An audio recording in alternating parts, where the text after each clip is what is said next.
Dios les bendiga. Empezamos hoy un nuevo libro de la Biblia, una carta, una epístola del apóstol Pablo a los Efesios, a la iglesia en Éfeso. Hoy vamos a ver la introducción a esta maravillosa epístola. Bien, primero que todo, Éfeso significa deseo ardiente o también la deseada. Podemos decir que pertenece a las cartas paulinas, pero especialmente esta de Efesios pertenece a las cartas llamadas de la cautividad, junto a Filipenses, Filemón, Colosenses, Efesios 4, que fueron escritas mientras el apóstol Pablo estaba preso en Roma, en una prisión domiciliaria. Él pagaba una casa, él alquilaba la casa y pagaba el lugar donde cumplía su prisión domiciliaria. Tenía un guardia que era pues el encargado de vigilarlo.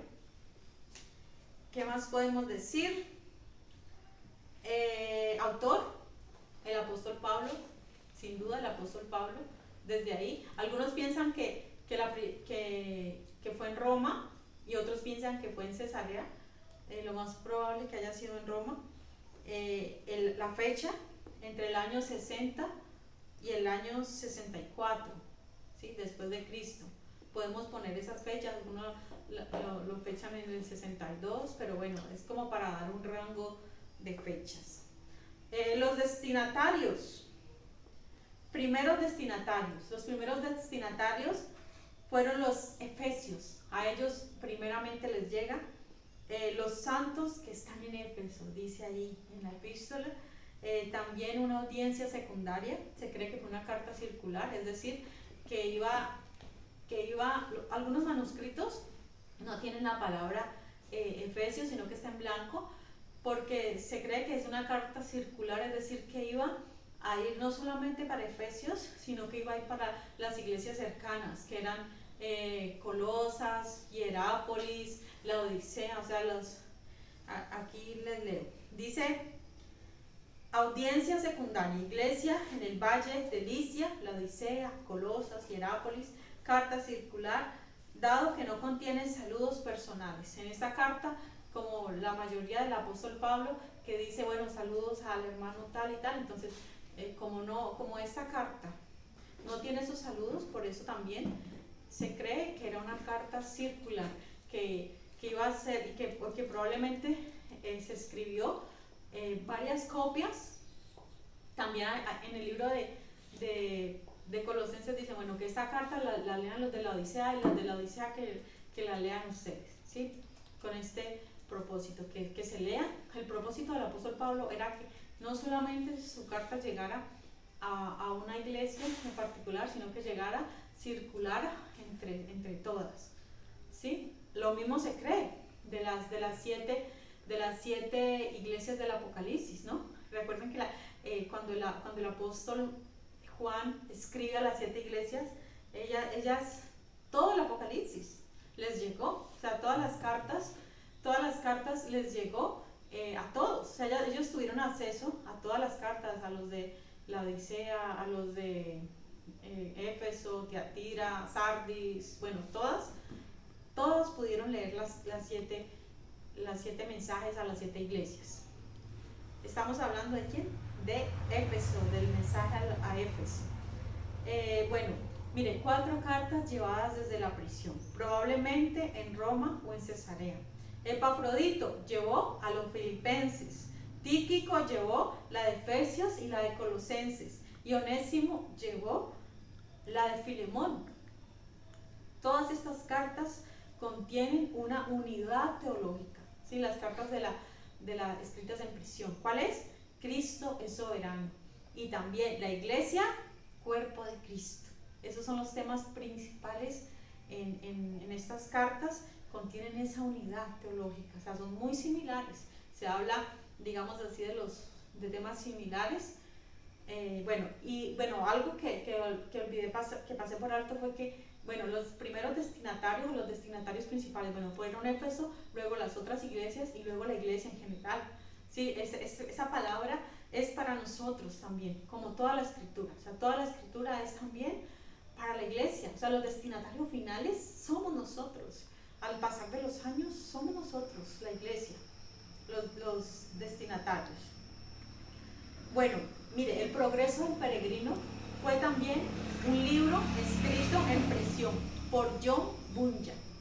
Mire, en prisión salen muchos tesoros de la literatura, inspirados por Dios, guiados por Dios. Este maravilloso libro, yo creo que algunos hemos visto la película, hay una antigua, hay una más moderna, pero que nos anima y muestra que a pesar de estos hermanos están en prisión, antes Dios les inspiraba más, les daba más para que ellos dieran y tuvieran fe, tuvieran esperanza. Bueno, hablemos un poquito de lo que es Éfeso. Éfeso fue un centro cultural, político, económico, social, religioso, comercial. Este fue un centro. Dice, fue una de las 7 maravillas del mundo antiguo, ¿sí? El templo de Diana, este fue una de las 7 maravillas con sus grandes columnas. Es caracterizado esa ciudad por tener grandes edificaciones y sus grandes columnas de este templo, ¿no? ¿Quién era Diana? Bueno, Artemisa, en el latín, Diana es, digamos, la versión latina.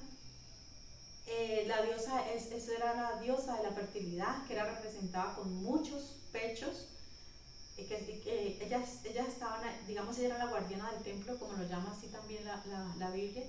En ese templo se practicaban orgías, se practicaban actos abominables, actos repugnantes, ¿sí? en ese templo dedicado a Diana. Mire, Pablo llega brevemente, ¿sí? a la ciudad de Éfeso, es el fundador de la iglesia, deja a Priscila y Aquila para que continúen la enseñanza también junto a Apolos. Pablo regresa y pasa unos 3 años allí. Desde Éfeso la fe se extendió a toda la región. Timoteo también fue pastor en Éfeso. Luego el apóstol Juan también, ¿sí? Al parecer el apóstol Juan pasó los últimos años de su vida en Éfeso y también junto a la madre de Jesús, junto a Juan, ¿sí? Recordemos que Juan fue el apóstol Juan fue el que quedó al cuidado de María, la madre de Jesús, luego de que Jesús murió y resucitó. Sí, no solo murió, porque a veces pensamos que Jesús murió, y no, sí Jesús murió, pero Él no está muerto, la tumba está vacía, Jesús resucitó y está a la diestra del Padre, o sea, Jesús está vivo. Bien, vamos por favor a Hechos 19, del 1 al 11, lo perdí, lo tenía listo y lo perdí. Hechos, dice Hechos 19, del 1 al 11. Vamos a leer cuando dice Pablo en Éfeso. Aconteció que entre tanto que Apolos estaba en Corinto, Pablo, después de recorrer las regiones superiores, vino a Éfeso y hallando a ciertos discípulos les dijo: ¿recibisteis el Espíritu Santo cuando creísteis? Y ellos le dijeron: ni siquiera hemos oído si hay Espíritu Santo. Entonces dijo: ¿en qué pues fuisteis bautizados? Ellos dijeron: en el bautismo de Juan. Dijo Pablo: Juan bautizó con bautismo de arrepentimiento, diciendo al pueblo que creyesen en aquel que vendría después de él, esto es, en Cristo Jesús. Cuando oyeron esto, fueron bautizados en el nombre del Señor Jesús, y habiéndoles impuesto a Pablo las manos, vino sobre ellos el Espíritu Santo, y hablaban en lenguas y profetizaban. Eran por todos unos 12 hombres, y entrando Pablo en la sinagoga, habló con denuedo por espacio de 3 meses, discutiendo y persuadiendo acerca del reino de Dios. Pero endureciéndose algunos y no creyendo, maldiciendo el camino delante de la multitud, se apartó Pablo de ellos y separó a los discípulos, discutiendo cada día en la escuela de uno llamado Tirano.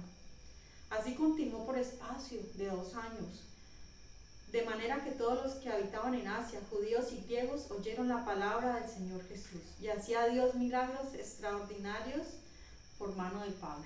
¿Cuánto tiempo estuvo? 2 años, pero en general, más adelantico vamos a ver que estuvo 3 años, que hay una despedida del apóstol Pablo. Entonces, todo ese tiempo, el apóstol Pablo estuvo en Éfeso. También durante ese tiempo se armó un alboroto. Más adelantico nos habla del alboroto en Éfeso, en el cual un hombre, un platero llamado Demetrio, dice que, o sea, imagínate cómo sería Dios obrando a través de sanidades, de milagros, conversiones, la gente convirtiéndose, llegando a Cristo, haciendo nuevos discípulos. El Espíritu ya había venido sobre todos ellos, sobre la iglesia, ellos con el poder. Entonces, en esta gran ciudad, en esta importante ciudad del Asia Menor, imagínate la gente siendo salva y todo lo que el apóstol Pablo hacía, Dios hacía por medio del apóstol Pablo. Y entonces empezó a haber hueco, ¿sí? Demetrio era un platero, un hombre que hacía estatuillas de Diana y las vendía, o sea, ellos lucraban con eso, era su negocio. Y él vio una amenaza, que a la gente convertirse ya no acudían, ya no compraban esas estatuillas. Entonces él hizo, pues él convocó y dice, ¿cómo así? Que nos están hablando que no son dioses los que se hacen con las manos. Entonces, ¿qué pasó? Se armó un alboroto. Llegaron, dice aquí en este capítulo, que habían unos que ni sabían por qué se estaban alborotando. Y se empezaron a gritar cuando se dieron cuenta que grandes Diana de los Efesios, grandes Diana de los Efesios, y gritaron por espacio de 2 horas. 2 horas gritando lo mismo, que grandes Diana de los Efesios, y hubo un tumulto y los querían apedrear, los querían coger, los querían matar, ¿sí? Al apóstol Pablo. Bueno, y entonces tuvo que intervenir ahí un hombre y decirles, no, él no les está diciendo que ya, bueno, ahí les dio una explicación y lograron aplacar, ¿no? la multitud. Pero miren, hoy recordaba algo, cuando nosotros, así como ellos, a estas personas de Éfeso les irritaba tanto que le hablaran de su ídola, de Diana, así hoy en día es el equivalente cuando usted les habla de María. No hablamos mal, por supuesto, nosotros los cristianos no hablamos mal, al contrario, para nosotros es una mujer de ejemplo, es nuestra hermana en Cristo, ¿sí? Pero lo que decimos nosotros es que nosotros no la adoramos, no la veneramos. Ella no es la madre de Dios tampoco, ella fue la madre de Jesús, pero no la madre de Dios. Pero cuando usted le habla, le dice esto a la gente, o que no se deben hacer imágenes, o que no se debe rendir culto, ellos se enojan, ellos se irritan, ¿sí? Aquí lo vemos, pasó hace tiempo y sigue pasando, sigue la gente irritándose cuando le hablan de María, ¿no? Que es como el equivalente a nuestro tiempo. Bien, y entonces este alboroto, esto pasó, era tanto la manifestación de Dios en estos lugares que hubo un alboroto y que se vio que el comercio se vio afectado porque ya no se adoraban, no se compraban más estatuillas, templitos, ¿cierto? De Diana. Bueno, esto pasó. ¿Qué más podemos decir? Fue una de las 7 iglesias del Apocalipsis. Sí. Bueno, la carta a Éfeso la iglesia de Éfeso fue una de las 7 iglesias del Apocalipsis que el Señor Jesús le manda, ¿sí? Una carta a ellos a través del apóstol Juan. Es una carta con mucha doctrina, muy teológica, encontramos allí. Contiene cristología y eclesiología, importante para nosotros. Es una carta muy profunda. Algunos la han llamado la reina de las epístolas, ¿no? Junto a Romanos y Hebreos, ¿no? Son como que contienen mucha doctrina, dándole mensaje, doctrina, teología a la iglesia de nuestro tiempo, a la iglesia de todos los tiempos. Bien, entonces, en los primeros 3 capítulos contiene doctrina que nosotros debemos creer, y en los últimos 3 capítulos habla de conducta, es decir, el hacer del creyente. Entonces, lo primero, para creer; lo segundo, para hacer. Bien, con esto, digamos, es la introducción a la carta de los Efesios, pero también con la introducción voy a tocar los primeros 2 versículos del libro de Efesios, y es la salutación. Dice así: Pablo, apóstol de Jesucristo, por la voluntad de Dios, a los santos y fieles en Cristo Jesús que están en Éfeso. Gracia y paz a vosotros de Dios, nuestro Padre Celestial, nuestro Padre, y del Señor Jesucristo. Miren, desde el saludo, el apóstol Pablo nos está mandando enseñanza, nos está mandando doctrina, ¿sí? Primero que todo vemos que se identifica como el apóstol, como Pablo, apóstol de Jesucristo. Bueno, hablemos un poco brevemente qué es un apóstol. Bueno, la palabra apóstol significa uno que es enviado. Ese es el significado de la palabra apóstol. No es para el apóstol Pablo, se identifica no para sacar pecho, no es que yo soy un apóstol, yo soy el mayor entre ustedes. Recordemos que en la iglesia de Cristo no hay jerarquías, todos somos iguales delante de Él. Pero el Señor estableció 5 ministerios, dice porque Él mismo estableció a unos apóstoles, a otros profetas, a otros pastores y maestros, a otros, no sé si ya nombré evangelistas, dice a fin de perfeccionar a los santos, bueno, para la edificación del cuerpo de Cristo, a fin de perfeccionar a los santos. ¿Sí? Entonces, el apostolado no es para sacar pecho, para decir, bueno, es un título, no. Los ministerios no son títulos, son funciones, ¿sí? Una asignación, un servicio que se cumple en el cuerpo de Cristo. Entonces, eso es el significado de la palabra apóstol, uno que es enviado. Él les estaba diciendo, bueno, yo fui enviado por Dios, tiene la autoridad y una comisión. Eso es, está queriendo decir, bueno, yo tengo una autoridad de parte de Dios y una comisión de parte de Dios. Un servicio designado, no es un título. El ministerio no es un título, sino funciones. Bien, dice por la voluntad de Dios. Es decir, no fue Él que quiso hacerse apóstol. Miren, muchos hoy en día tristemente se quieren hacer apóstoles a ellos mismos, porque dicen, bueno, aquí el apóstol es el mayor, es el que tiene a cargo muchas iglesias, y piensan que ese es el apostolado, ser el mayor, el principal, o a que se le debe dar todo, digamos, el diezmo, y ustedes me honran, y este tipo de apóstoles que no es como vemos en la Biblia, que es un apóstol realmente. O sea, yo sí creo en el ministerio apostólico de hoy en día, porque Jesucristo es el mismo de ayer, de hoy, por los siglos de los siglos. Y porque, bueno, hay 12 apóstoles que fueron exclusivos del Cordero. Como ellos no hubo más 12 apóstoles. Pero sí vemos que después de ellos hay otros apóstoles. Vemos que hay otros. En la Biblia los nombra. Entonces yo sí creo en el ministerio apostólico, pero no como muchos hoy en día lo manejan. ¿Sí? No, vemos que son funciones, no títulos. Entonces dice por la voluntad de Dios. O sea, Dios fue el que los estableció. Dios quiso apartarlo. Recordemos el llamado que Dios le hizo cuando él era Saulo de Tarso, ¿cierto? Cuando él perseguía a la iglesia, cuando él pensaba que estaba haciendo lo correcto, pensaba que estaba agradando a Dios, cuando Dios le dice, Saulo, Saulo, ¿por qué me persigues? ¿Cierto? Y bueno, dice que sus ojos, que quedó ciego, una luz fue tan fuerte que él quedó ciego por algunos días. Entonces es la voluntad de Dios. Mire, nosotros daríamos todo, muchos, para hacer la voluntad de Dios. Y eso es lo que nosotros buscamos. No hacer nuestra voluntad, sino hacer la voluntad de Dios. Porque ¿cómo es la voluntad de Dios? Como dice la palabra, el mismo apóstol Pablo dice, es buena, agradable y perfecta. Es decir, la voluntad de Dios es lo mejor. Lo mejor que nosotros podemos hacer en la vida es hacer la voluntad de Dios. Cumplir con lo que Dios nos ha mandado a usted y a mí. Para eso fuimos creados. Para eso Dios nos escogió, para que andemos en santidad, para que cumplamos el propósito para el cual fuimos llamados. Hagamos la voluntad de Dios, no hagamos nuestra voluntad, fiémonos, no seamos sabios en nuestra propia opinión, sino que hagamos lo que agrada al Señor. Bien, dice Pablo, apóstol de Jesucristo, por la voluntad de Dios, a los santos y fieles en Cristo Jesús que están en Éfeso. Nuevamente les llama santos. Y bueno, ¿qué significa la palabra santo?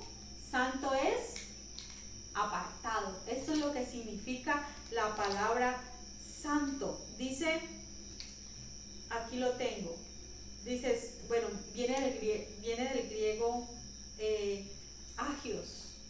Dice, puesto aparte por Dios, no por mérito propio.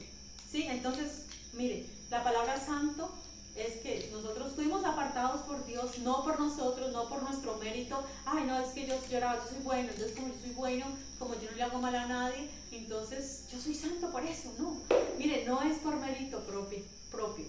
Somos santos porque Dios nos preparó, porque Dios preparó de antemano unas obras para que nosotros andemos en ellas. O sea, Dios nos, desde antes, Él tuvo, bueno, no me quiero adelantar a lo que viene ya en los próximos versículos, pero Dios nos santificó, nos apartó, sí, nos apartó para Él desde antes de la fundación del mundo. Entonces, recordemos, no somos santos por nosotros, no es nuestro, no es algo que nosotros escogimos, sino que Dios nos escogió, que Dios puso en nosotros por mérito, es por voluntad de Dios, por mérito y por la misericordia, por la gracia de Dios, es que somos santos. Dice, para los santos y fieles, esa palabra fiel es tan bonita, es que es una persona fiel, es bonito, mire, es bonito saber, bueno, fieles es aquellos en quien Dios puede confiar. ¿Será que Dios puede confiar en nosotros? Hago esa pregunta. ¿En quien Dios puede confiar? ¿Sí? Esos son los fieles. Fieles es el que, sea como sea, pase lo que pase, venga la tribulación, venga lo que venga, están fieles, permanecen allí. Dios puede contar con ellos. ¿Confía Dios en usted y en mí? Es una pregunta que hoy nos podemos hacer. O simplemente a la primera tribulación, a la primera prueba ya nos apartamos, porque hay mucha gente así, ¿no? En la iglesia conocemos a muchas personas que porque Dios no les respondió, que porque Dios no los sanó, que porque Dios no les dio algo que necesitaban o algo que estaban pidiendo, que ya se alejan, ya se apartan. Entonces, ¿qué pasó? No son fieles, no son fieles al Señor. Nosotros debemos ser fieles a Dios, ser fieles a su palabra, sin importar. Nosotros no debemos seguir a Dios por interés. Es que si Dios me da, yo le soy fiel. No, nosotros seguimos a Dios no solo por lo que hace, sino por lo que Él es, por lo que Él ya hizo. Él no necesita hacer nada más para nosotros estar agradecidos con Él. Él ya lo hizo, Él ya nos bendijo. ¿Sí? Entonces, importantísimo eso. Dice para mire, ahí es donde decía en Cristo Jesús que están en Éfeso. Ahí es donde algunos manuscritos antiguos no contienen la palabra Éfeso, sino que está como en blanco. ¿Para qué? Muchos piensan, bueno, para que fuera rellenado, dependiendo pues a la iglesia donde fuera enviado. Versículo 2 dice, gracia y paz a vosotros, de nuestro Señor, de Dios nuestro Padre y del Señor Jesucristo. Gracia y paz. Mire, esas dos palabras. Bueno, pero antes de olvidar algo del primer versículo, mire, dice fieles, estaba pasando esto por algo que es tan importante. Dice fieles en Cristo, ¿sí? El Señor Jesús dijo que nosotros debemos permanecer en Él. Dice, permaneced en mí y yo en vosotros. Y también dice la palabra, no hay ninguna condenación para los que están en Cristo Jesús. Entonces es importante que en Cristo, ¿sí? Fieles en Cristo. Somos santificados, santos en Cristo. Entonces esa palabra, esa preposición en es súper importante. Estar en Cristo, ¿sí? Dice que está en Cristo, nueva criatura es. Las cosas viejas pasaron, he aquí, todas son hechas nuevas. Entonces súper importante. No podemos dejarla pasar por alto. Lo importante que es estar en Cristo Jesús, súper importante. Y mire, solamente un saludo. Estamos hablando solamente de un saludo. ¿Y cuánto nos está enseñando el apóstol Pablo? Bueno, ahora sí, dice gracia y paz. Bueno, esas dos palabritas reúnen el saludo griego, que es gracia, y el saludo hebreo, que es paz. ¿Sí? El Señor Jesús, recordemos qué les decía a sus discípulos, paz. Cuando ellos pensaban que era un fantasma y se asustaban y se atemorizaban, el Señor que les decía, paz a vosotros. O sea, importantísimo. El Señor desea para nosotros paz. 3 letras en una palabra, pero cuán importante es tener la paz de Dios en cada uno de nosotros. Y es lo que se pierde, ¿no? Cuando hay un problema, ¿qué es lo primero que perdemos? La paz, ¿cierto? El enemigo logra muchas veces robarnos la paz. Las circunstancias muchas veces nos logran robar la paz. Pero hoy el Señor desea el Señor que tengamos paz en medio de la tormenta. No perdamos la paz y sepamos que la gracia de Dios está en nosotros. Que la gracia es algo, mire, hablar de la gracia. Si tan solo habláramos de la gracia, una hora, mucho más. Podríamos demorarnos solamente hablando de lo que es la gracia. Sí, la gracia es un regalo inmerecido. La gracia es algo que Dios nos dio gratuitamente. Es un don de Dios para nosotros. Y en otras epístolas, los apóstoles, el apóstol Pedro nos dice que abundéis más y más en la gracia.